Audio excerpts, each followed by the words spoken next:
할렐루야. LA 열린문교회 역사의 새로운 한 페이지가 시작이 되는 영광스러운 이 시간을 주신 하나님께 모든 감사와 영광을 올려드립니다. LA 열린문교회는 지난 33년 동안 낯선 미국 땅에서 살아가는 우리 한인들의 영혼의 피난처요, 삶을 다시 일으켜주는 은혜의 터전이 되어 왔습니다. 언어의 장벽이 있고 이민자의 외로움도 있고 삶의 고단함과 또 미래에 대한 불안함이 있었습니다마는 여러분은 이 제단에서 하나님 앞에 엎드려졌습니다. 하나님이 우리의 방패십니다. 하나님이 우리의 피난처가 되십니다. 우리의 미래가 주님이십니다. 이 믿음으로 새벽마다 여러분이 하나님의 보좌 앞에 엎드렸고요, 눈물로 예배했고, 그리고 헌신으로 이 아름다운 주님의 교회를 세워오셨습니다. 자, 그래서 여러분의 교회는 단순히 예배드리는 하나의 교회가 아니었습니다. 수많은 이민 성도들에게 고단한 삶을 버틸 힘을 주었고요, 다시 꿈을 꾸게 하고 자녀 세대들에게 신앙의 뿌리를 심어준 살아있는 하나님의 성소가 되었습니다.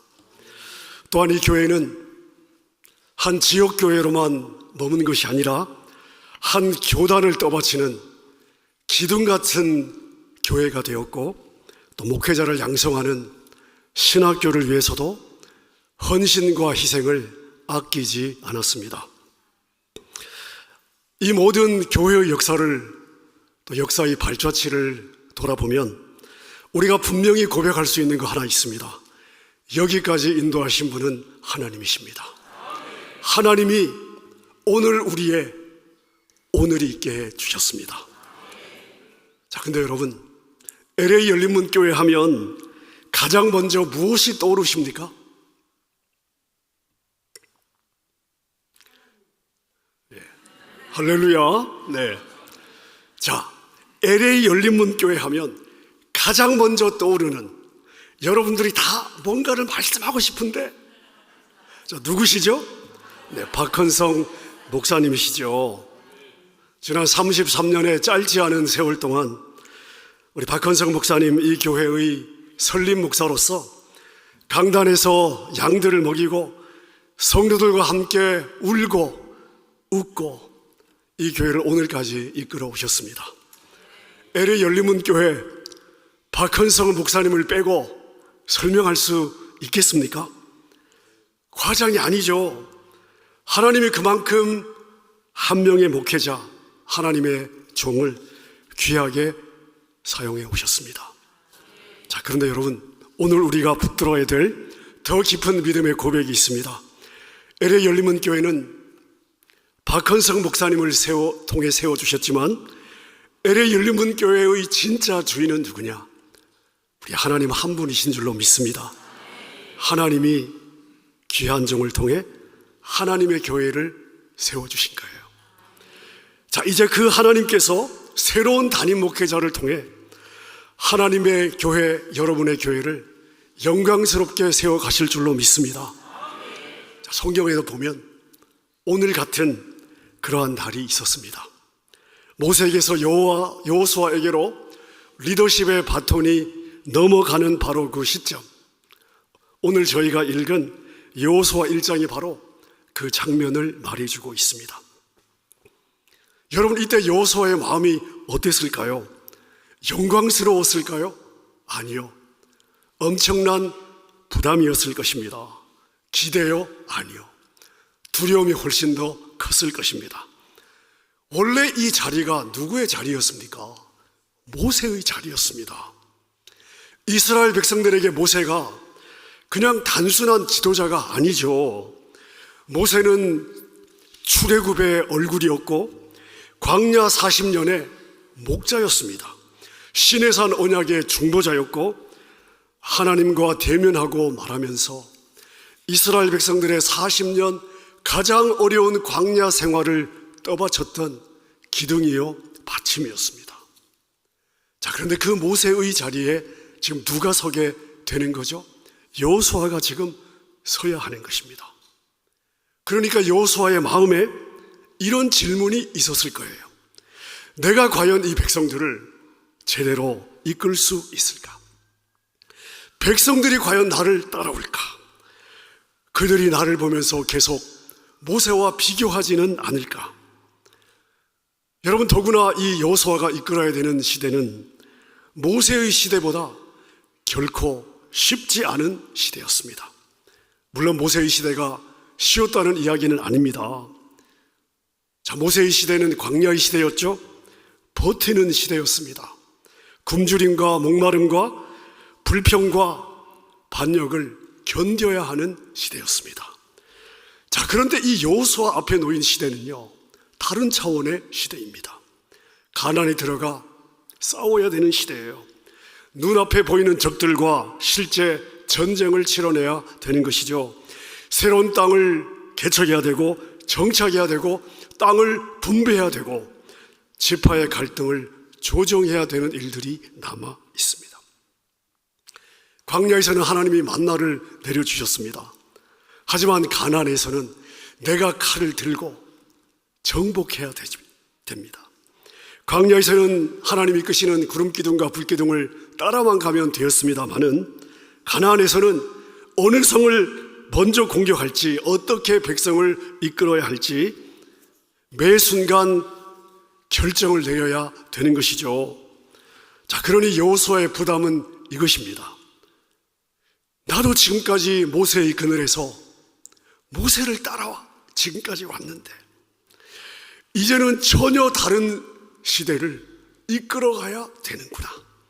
여러분, 이것이 여호수아의 부담이고 여호수아 안에 있었던 두려움이었습니다. 자, 그런데 하나님이 여호수아를 세우시면서 첫 번째 주시는 말씀이 무엇입니까? 강하고 담대하라. 강하고 담대하라. 하나님은 여호수아에게 너도 모세처럼 될 수 있다고 말씀하지 않으셨어요. 대신에 내가 모세와 함께 있었던 것 같이 내가 너와 함께 있을 것이다. 내가 너를 떠나지 아니하고 결코 너를 버리지 아니하겠다 말씀을 주십니다. 여러분, 이것이 강하고 담대할 수 있는 근거가 되는 것이죠.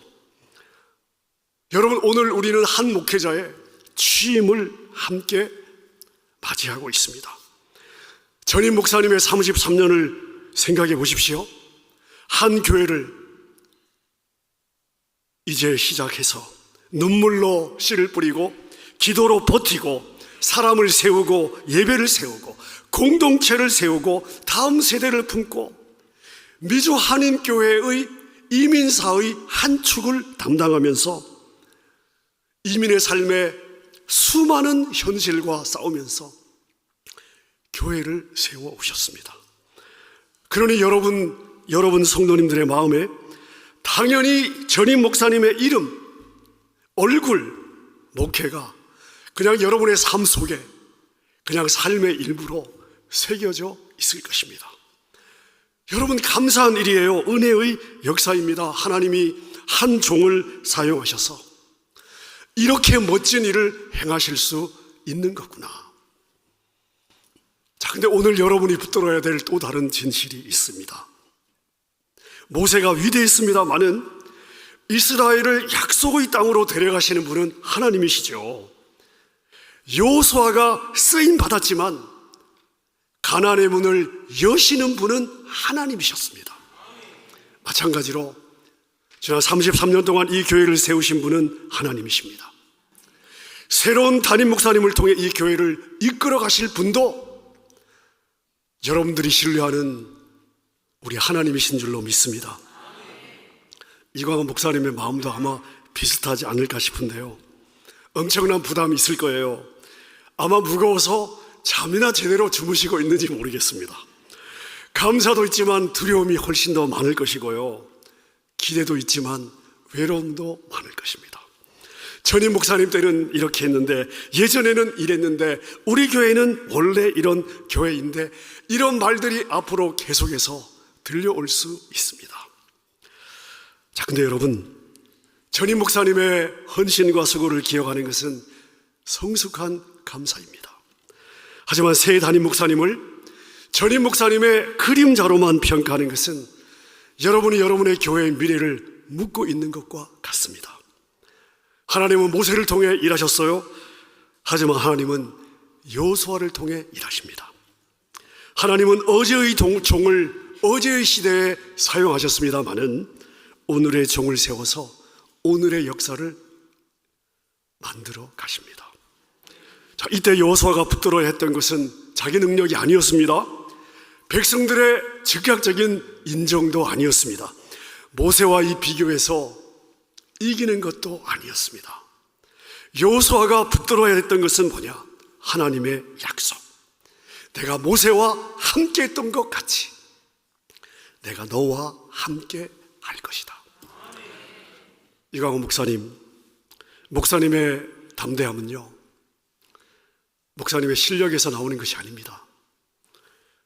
목사님이 이끌어갈 교회의 미래는 성도들의 인기에서 나오지 않습니다. 목회자의 진짜 권위는 뭐냐? 하나님이 목사님과 함께 하시는구나. 성도들이 이거 보면 게임은 끝나는 거예요.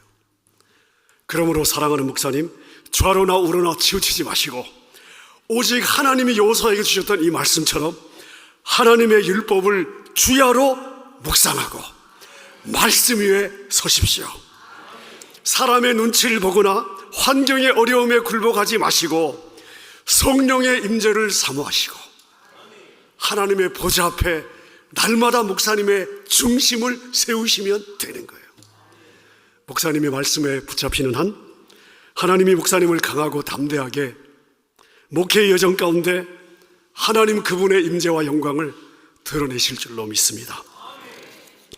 오늘 귀한 날 함께 세워지는 우리 장로님들, 안수 집사님들, 권사님들께도 제가 권면의 말씀을 드리고 싶습니다. 교회의 직분은요, 세상에서 한 인생이 가질 수 있는 가장 영광스러운 직분이라고 저는 믿습니다. 권리가 아니에요. 교회 안에서 목소리를 키우는 자리가 아닙니다. 직분은 십자가이고요, 직분은 책임입니다. 직분은 교회를 위해서 더 많이 울고 더 많이 참고 그리고 더 많이 기도하라는 거룩한 부르심이에요. 여러분의 선배 임직자들이 지난 33년 동안 주님의 교회를 섬겼던 그 중심과 섬김의 자세를 여러분이 보셨잖아요.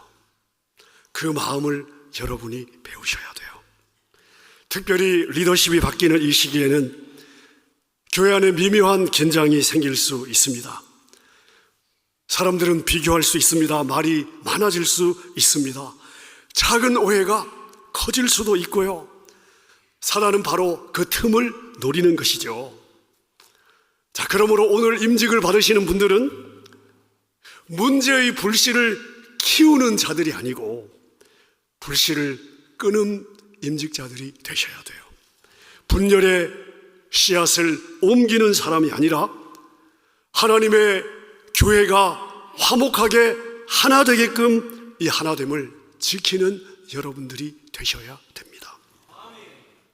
새 담임 목사님의 약점을 먼저 보는 사람이 아니라 여러분의 무릎으로 따뜻한 격려와 환한 미소로 하나님이 세우신 여러분의 목회자들을 떠받치는 사람이 되어야 됩니다. 부탁드리고 싶은 것은 새 담임 목사님을 평가하는 자리에 서지 마시고 함께 짐을 지는 여러분들 되시기를 바랍니다. 여러분, 교회는 그리스도의 몸이 아닙니까? 몸은 서로를 평가하지 않습니다. 몸은 자기의 일을 하며 전체의 몸을 붙들어 주는 것이죠. 이것이 오늘 임직을 받으신 여러분들에게 아멘이 될 수 있기를 바랍니다. 사랑하는 LA 열린문교회 성도 여러분, 새로운 담임 목사님을 위해서 기도하십시오. 비교보다 기도를 먼저 하세요. 평가보다 내가 담임 목사님의 연약한 부분을 어떻게 메꿀까? 동력을 먼저 하십시오. 기대의 마음을 내려놓으시고 순종을 먼저 하십시오. 담임 목사는 결코 혼자 교회를 세울 수 없습니다. 모세도 혼자 광야를 지나가지 않았습니다. 여호수아도 혼자 가나안을 정복하지 않았습니다. 하나님은 지도자를 부르시지만 동시에 백성도 부르셔요. 하나님은 목회자를 세우시지만 동시에 교회를 그 목회자와 함께 순종의 자리에 부르십니다. 새로운 시대가 열릴 때 교회가 가장 조심해야 할 것은 무엇이냐? 누가 목회자가 되었느냐만 바라보는 것이 아닙니다. 가장 목회자만 바라보면 되는 것이 아니에요. 더 중요한 질문, 여러분이 스스로에게 던져야 될 더 중요한 질문은 뭐냐? 하나님이 여시는 새로운 시대 앞에서 나는 과연 순종할 준비가 되어 있는가? 이 질문 앞에 설 수 있기를 바랍니다. 말씀을 정리하겠습니다. LA 열린문교회 지난 33년은 은혜의 역사였습니다. 여러분이 이룬 역사는요, 작은 역사가 아니에요. 자, 그러나 여러분, 하나님의 은혜는 과거형으로 끝나지 않습니다. 우리 하나님은 그렇게 시시한 하나님이 아니십니다. 과거의 영광을 세우셨다면 하나님의 은혜는 오늘도 계속되고, 그리고 하나님의 은혜는 내일도 영광스럽게 주님의 교회를 세우시는 줄로 믿습니다. 그러므로 오늘 우리는 과거를 붙들고 사는 사람들이 아니고, 과거의 은혜는 감사하고 미래의 순종을 결단하는 우리가 되어야 되겠습니다. 하나님이 여러분 모두에게 말씀하시잖아요. 강하고 담대해라. 두려워하지 마라. 놀라지 마라. 내가 너와 함께 할 것이다. 사람은 바뀔 수 있습니다. 하나님은 바뀌지 않습니다. 시대는 달라질 수 있습니다. 하나님의 약속은요, 흔들리는 법이 없으십니다. 목회자는 바뀔 수 있습니다. 교회의 주인은 영원히 우리 하나님이세요. 모세의 시대를 감사하고 여호수아 시대를 믿음으로 맞이하십시오. 여러분은 이미 과거의 영광을 경험했기에 영광의 맛을 아시는 분들이에요. 그래서 미래의 영광에도 여러분 모두는 반드시 주역이 될 것입니다.